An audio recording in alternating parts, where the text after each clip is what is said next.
Hi friends, இப்போ நம்ம பார்க்க போகிறது பொது தமிழில் தமிழ் அறிஞர்களும் தமிழ் தொண்டும் அப்படிங்கிற தலைப்புக்கு கீழே புது கவிதை அதில் பசுவையா, சீமணி மற்றும் சிற்பி பாலசுப்ரமணி பற்றி நம்ம டிஎன்பிசி ப்ரீவியஸராக என்னென்ன கொஸ்டின்ஸ் கேட்டாங்களோ அதை இப்போ பார்க்கலாம். ஃபஸ்ட்டு பசுவையா பற்றி பார்க்கலாம். பசுவையா பார்த்தோம் அப்படின்னா அவருடைய இயற்பெயர் என்ன அப்படின்னா சுந்தர ராமசாமி. பசுவையாவுடைய இயற்பெயர் என்ன? சுந்தர ராமசாமி. அவருடைய ஊர் பார்த்தோம்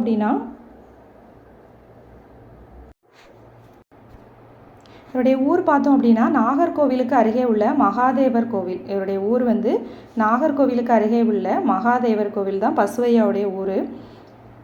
இவருடைய பிறப்பு பார்த்தோன்னா 1931 2005. 1931 2005.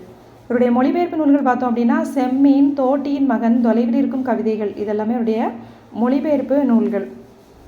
சரி, இப்போ ப்ரீவியஸ் இயர் கொஸ்டின்ஸ் பார்க்கலாம். பசுவையா என்ற பெயர் கொண்ட 4 இலக்கிய படைப்பாளிகளில் யார் அப்படின்னு கேட்டால் சுந்தர ராமசாமி. பசுவையா அப்படின்னாவே யாருன்னா சுந்தர ராமசாமி. பசுவையா என்னும் புனைப்பெயரில் புது கவிதை எழுதியவர் யார்? சுந்தர ராமசாமி. பசுவையா என்ற புனைப்பெயரில் புது கவிதை எழுதியவர் யார்? சுந்தர ராமசாமி. அடுத்தவர் பொறுத்துக. புது கவிதையின் மறுபிறப்பிற்கு வித்திட்டவர் யார்? பிச்சமூர்த்தி. புது கவிதை செழுமையுற காரணமாக இருந்தவர் சீசு செல்லப்பா. புதுக்கவிதை வரலாற்றில் ஒரு துருவ நட்சத்திரம் சுந்தர ராமசாமி. இந்த சுந்தர ராமசாமி யார் அப்படின்னா புதுக்கவிதை வரலாற்றில் ஒரு துருவ நட்சத்திரம். யாப்பறிந்து யாப்புடைத்த புதுக்கவிஞர் மணி. Answer C. அடுத்து சீமணி பற்றி பார்க்கலாம். சீமணியுடைய இயற்பெயர் என்ன அப்படின்னா அவருடைய இயற்பெயர் பழனிச்சாமி. பழனிச்சாமி. அவருடைய காலம் பார்த்தோம் அப்படின்னா 1936 2009 வரை. சீமணியுடைய காலம் 1936 to 2009. இவருடைய பணி பார்த்தோன்னா இவர் ஒரு ஆங்கில பேராசிரியர். இவருடைய வேறு பெயர் என்ன அப்படின்னா வே மாலி அப்படிங்கிற பேரில் எழுதுவார். வே மாலி அப்படிங்கிற பேரில் எழுதுவார். இவர் கவிதை எழுதிய இதழ் எழுத்தில் எழுதியிருப்பார். இவருடைய நூல்கள், கவிதை நூல்கள் வேறு என்னெல்லாம் இருக்குது அப்படின்னா வரும் போகும், ஒளிச்சேர்க்கை, இதுவரை, நகரம், இதெல்லாம் எழுதியிருப்பார். வரும் போகும், ஒளிச்சேர்க்கை, இதுவரை, நகரம், இதெல்லாம் எழுதியிருப்பார். இவருடைய மொழிபெயர்ப்பு நூல்கள் என்ன அப்படின்னா தோண்டு கிணறும் அமைப்பும் அப்படின்னு எழுதியிருப்பார். அதே மாதிரி பார்த்தோன்னா இவருடைய விருதுகள் பார்த்தோன்னா இருமுறை தமிழ் பல்கலைக்கழக விருது பெற்றிருப்பார். இருமுறை தமிழ் பல்கலைக்கழக விருது பெற்றிருப்பார். அதாவது 1983 1985. அதே மாதிரி ஆசான் கவிதை விருது, கவிஞர் சிற்பி விருது, விளக்கு இலக்கிய விருது பெற்றிருப்பார். ஆசான் கவிதை விருது, கவிஞர் சிற்பி விருது, விளக்கு அப்படிங்கிற இலக்கிய விருதும் பெற்றிருப்பார் இந்த சீமணி. இந்த பொறுத்துக இப்போ தான் முன்னாடி பார்த்தோம். அவ்வளோதான், சீமணி பற்றி அவ்வளோதான் இருக்குது. அப்புறம் சிற்பி பாலசுப்ரமணியன் பற்றி பார்க்கலாம். சிற்பி பாலசுப்ரமணியம் இவர் பார்த்தோன்னா இவருடைய இயற்பெயர் என்ன அப்படின்னா பாலசுப்ரமணியன் தான். பாலசுப்ரமணியன். இவருடைய பெற்றோர் பார்த்தோன்னா பொன்னுசாமி, கண்டியம்மாள். இவருடைய ஊர் ஆத்து பொள்ளாச்சி, கோவை மாவட்டத்தில் உள்ள ஆத்து பொள்ளாச்சி. இவருடைய காலம் 1936. இவர் பாவேந்தர் பரிசு பெற்றவர். அதே மாதிரி பாரதியார் பல்கலைக்கழகத்தில் தமிழ்துறை தலைவராக இருந்தவர். இவருடைய ஒரு கிராமத்து நதிக்கு என்ன கிடச்சிருக்கும்? சாகித்ய அகாடமி கிடச்சிருக்கும். பொறுத்துக. வீரகாவியம் அப்படிங்கிறது யார் எழுதினது? முடியரசன் எழுதிய வேறு நூல்கள் பூங்கொடி, காவியப்பாவை, வீரகாவியம். அப்புறம் இயேசு காவியம் யார் எழுதினாங்க? கண்ணதாசன். ஒளிப்பறவை எழுதினது யார்? சிற்பி பாலசுப்ரமணியம். இவர் எழுதிய வேறு நூல்கள் என்னெல்லாம் இருக்குது? ஒளிப்பறவை, சூரிய நிழல், சர்ப்ப யாகம் அப்படின்னு ஒன்று எழுதியிருப்பார். சிரித்த முத்துக்கள், நிலவு பூ எழுதியிருப்பார். அதே மாதிரி அலையும் சுவடும், ஒரு கிராமத்து நதி, இதெல்லாமே இவர் எழுதினது. சஹாராவை தாண்டாத ஒட்டகங்கள் எழுதினது யார்? நா. காமராசன். சஹாராவை தாண்டாத ஒட்டகங்கள் நா. காமராசன். Answer A. வானம்பாடி இயக்கத்தில் ஒருவர் யார்? சிற்பி. வானம்பாடி இயக்கத்தில் ஒருவர் சிற்பி பாலசுப்ரமணியன்.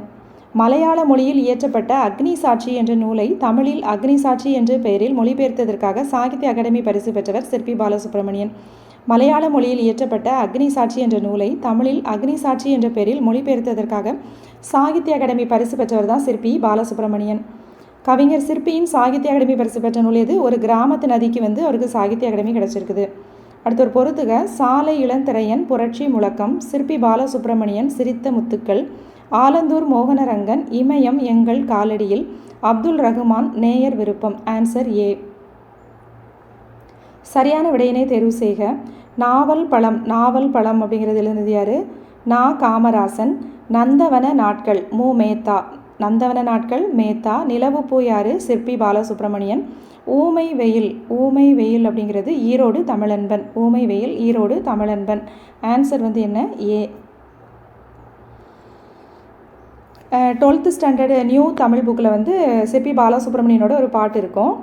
செம்பருதி மலைமேட்டில் தலையை சாய்ப்பான், செந்நிறத்து பூக்காடாம் வானமெல்லாம், தம் கைகள் அதனை போல் சிவந்து நோக, தாமுளைக்கும் தொழிலாளர் வியர்வே வெள்ளம், விம்முகின்ற தோல் மீதில் முத்து முத்தாய் வீற்றிருக்கும் அவையெல்லாம் வியந்து பாட, எம் அருமை செந்தமிழே உன்னை அல்லால் ஏற்ற துணை வேறுண்டோ எம்பிடாயே அப்படின்னு ஒரு பாட்டு எழுதியிருப்பார். மூண்டு வரும் கவிதை வெறி குணவாய் எங்கள் முத்தமிழே நீ உள்ளாய் முன்னம் ஓர் நாள், பாண்டியரின் சங்கத்தில் கொலுவிருந்தாய், பாரி முதல் வள்ளல்களை ஈன்று தந்தாய், மீண்டும் அந்த பழமை நலம் புகுதற்கு மெய்சிலிருக்க தமிழ் குயிலே கூவி வாவா, கூண்டதனை உடைத்தெழுந்த சிங்கம் போல குளிர்பொதுகை தென் தமிழே சீரி வாவா அப்படின்னு எழுதியிருப்பார். இக்கவிதை வந்து சிற்பி பாலசுப்ரமணியத்தின் நிலவுப்பூ அப்படிங்கிற கவிதை தொகுப்பில் இடம்பெற்றுள்ளது. இவர் ஒரு கவிஞர், பேராசிரியர், மொழிபெயர்ப்பாளர், இதழாசிரியர் என பன்முகம் கொண்டவர் சிற்பி பாலசுப்ரமணியன். இவர் வந்து பாரதியார் பல்கலைக்கழகத்தில் தமிழ்துறை தலைவராக பணியாற்றியிருப்பார். மொழிபெயர்ப்புக்காகவும் ஒரு கிராமத்து நதி அப்படிங்கிற கவிதை நூலிற்காகவும் 2 முறை சாகித்ய அகாடமி விருது பெற்றவர். 2 முறை சாகித்ய அகாடமி சிற்பி பாலசுப்ரமணியன் பெற்றவர். இவருடைய கவிதைகள் வந்து ஆங்கிலம், கன்னடம், மலையாளம், மராத்தி, அந்த இந்தி மொழிகளில் மொழிபெயர்க்கப்பட்டுள்ளன. இவர் ஒளிப்பறவை, சர்ப்பயாகம், சூரிய நிழல், ஒரு கிராமத்து நதி, பூஜ்ஜியங்களின் சங்கிலி அப்படிங்கிற கவிதைகள்லாம் ஆக்கியிருக்காரு. இலக்கிய சிந்தனைகள், மலையாள கவிதை, அலையும் சுவடும் உள்ளிட்ட உரைநடை நூல்களையும் ஆக்கியிருக்காரு. ஃபஸ்ட்டு பார்த்ததெல்லாம் நூல்கள். இவருடைய உரைநடை நூல்கள் எதெல்லாம் அப்படின்னா இலக்கிய சிந்தனைகள், மலையாள கவிதை, அலையும் சுவடும், இந்த 3 வந்து உரைநடை நூல். மலையாளத்திலிருந்து கவிதைகளையும் புதினங்களையும் தமிழில் மொழிபெயர்த்துள்ளார். சாகித்ய அகாடமி செயற்குழு உறுப்பினராகவும் இந்த சிற்பி பாலசுப்ரமணியன் வந்து இருக்கிறாரு.